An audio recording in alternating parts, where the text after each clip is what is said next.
you may be having changes to the way that you receive dreams, the way that you process your dreams. You may be having a real big upgrade on the way that you relate with the mysteries of your unconscious realm. So let's go ahead and pull a card.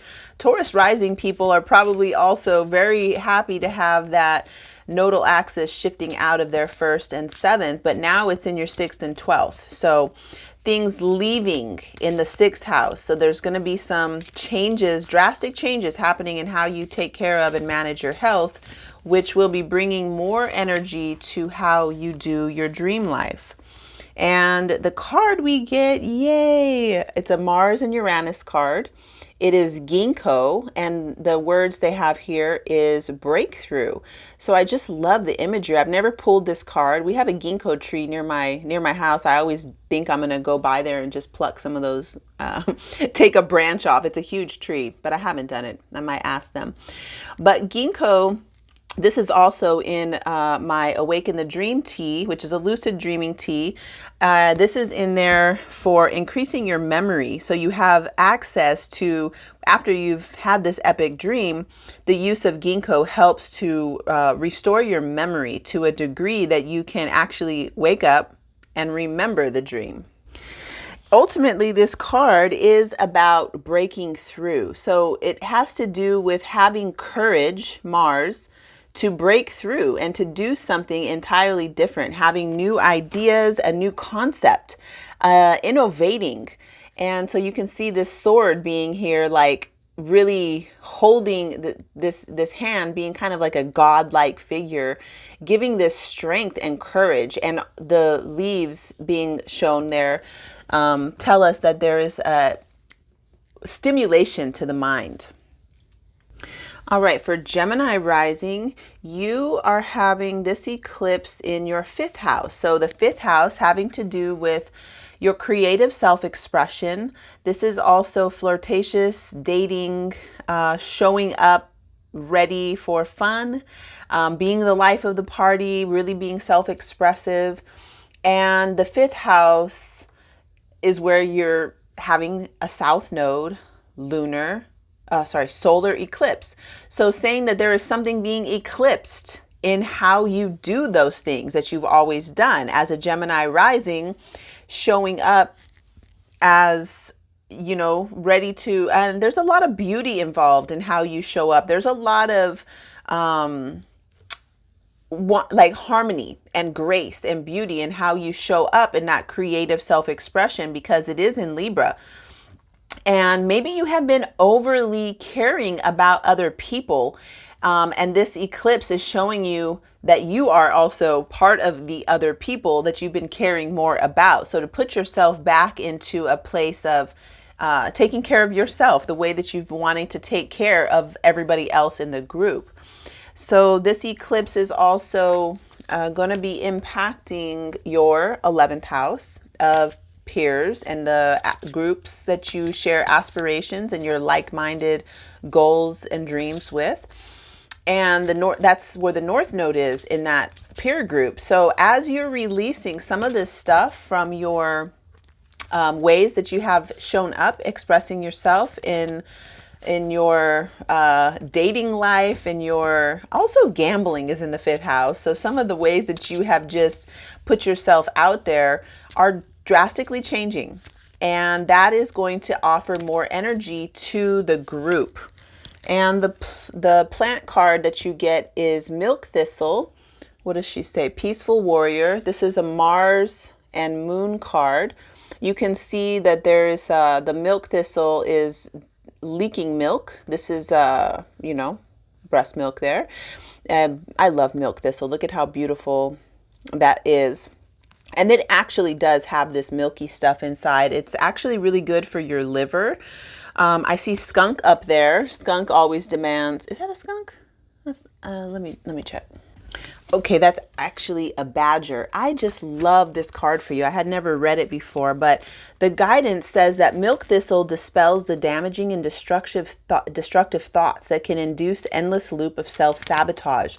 This is really good for Gemini rising because these are air signs, the fifth house being in Libra, and you have Gemini rising. This can be saying that you have, maybe been having an endless thread of words going through your head that are increasing your insecurity. So this is saying to let go of gossip and fear-based protection strategies that enable frustration or a false sense of growth. Don't waste your time trying to control what cannot be controlled. So let's move on to the next sign. So now we have Cancer rising, who's having this eclipse in the fourth house. Okay, so fourth house has to do with the lineage you come from, the wombs you come from. This is your home of origin, but also now the home that you create for yourself. The south node is there with this eclipse, which is saying that there's something being removed, cleansed, something being revitalized, rejuvenated, because while something is being cleared out, it's making space for a healthier version of that thing. So that's your fourth house, meaning that the north node is going to be in your 10th house. So this energy that's being cleared from your home, maybe something from your lineage, from your mother line, that is going to be bringing more abundance of energy into your career and how people know you.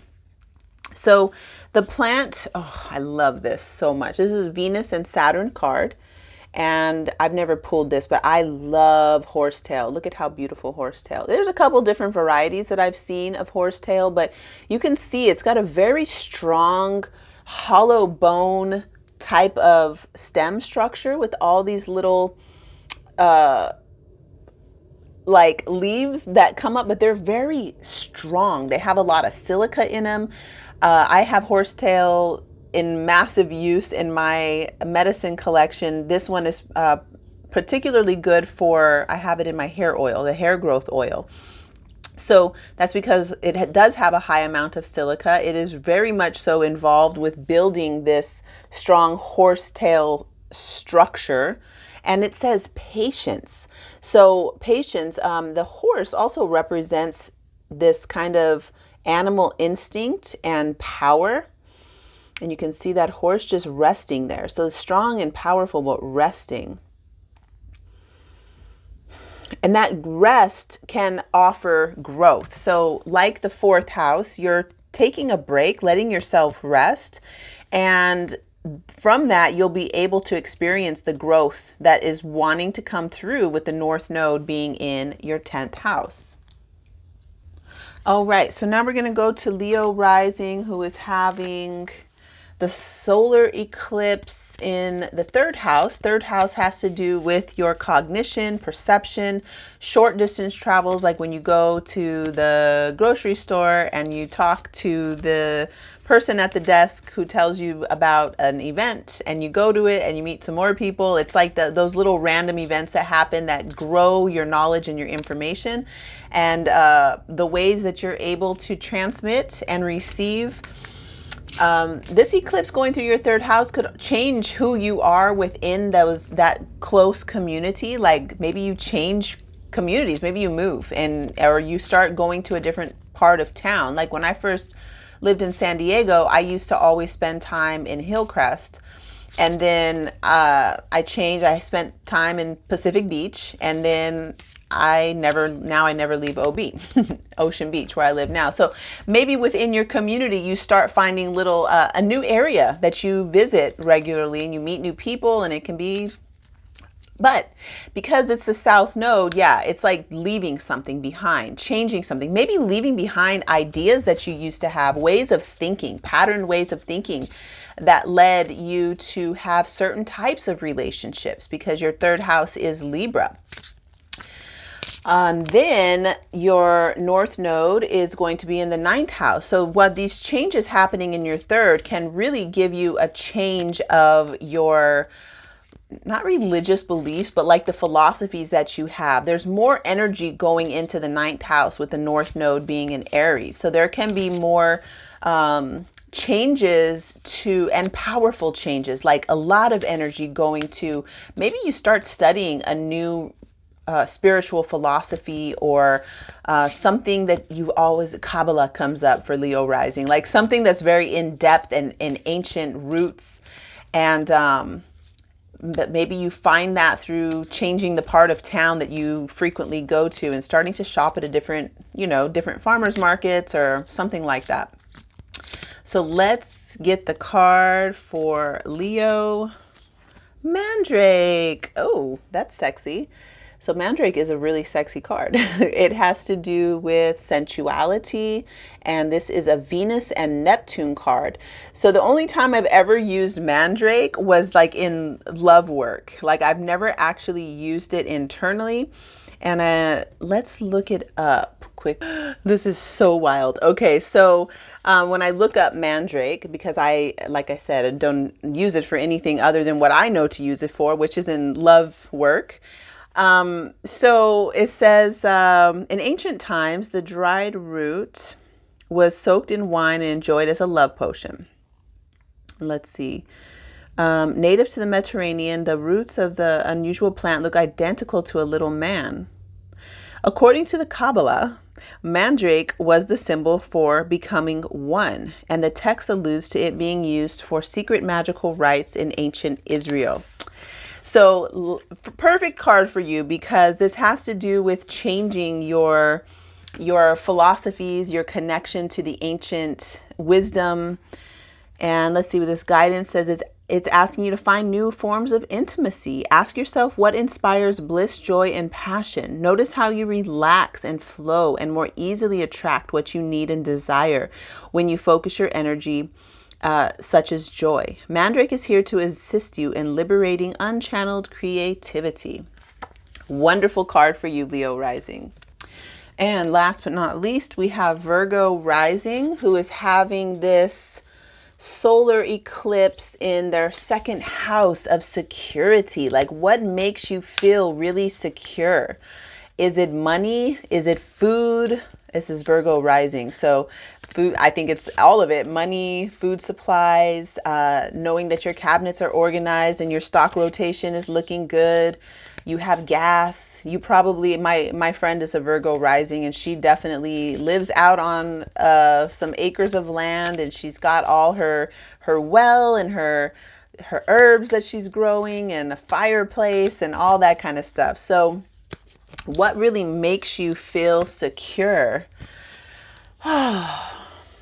And something leaving from that. So you may change. Maybe it used to be financial security meant all total security, but now maybe you're recognizing that your friends are part of your security, that your relationship with the plants, that you know how to spot and identify food, and foraging for food, foraging for medicine. Maybe you are learning to grow food. As a Virgo rising, definitely you probably already know that, or know that you need to know that. And so what's the opposite sign when things are leaving from the South Node in the second house and you're having a change in what you consider security? Now there is an influx of energy going into the 8th house. So North Node being in the 8th house, you can be really increasing your wisdom of the death realms. I know that sounds a certain kind of way, but increasing in your understanding of the shamanic senses of going into the underworld and being able to retrieve personal power from those, what I lightly call the death realms. But it's nothing but light. It's actually the dark matters of life. The card I pull for you is this beautiful Mercury and Jupiter card, Tulsi. Tulsi has to do with wealth. And I just love that you got this card for your second house, for the lunar eclipse going through your second house. And look at what's considered wealth. The water streaming down, the Tulsi growing everywhere. When I lived in India, this was planted in front of everybody's house. It was meant to bring good fortune, to bring wealth, to bring prosperity. And it smells so wonderful. And it's great to have as a tea.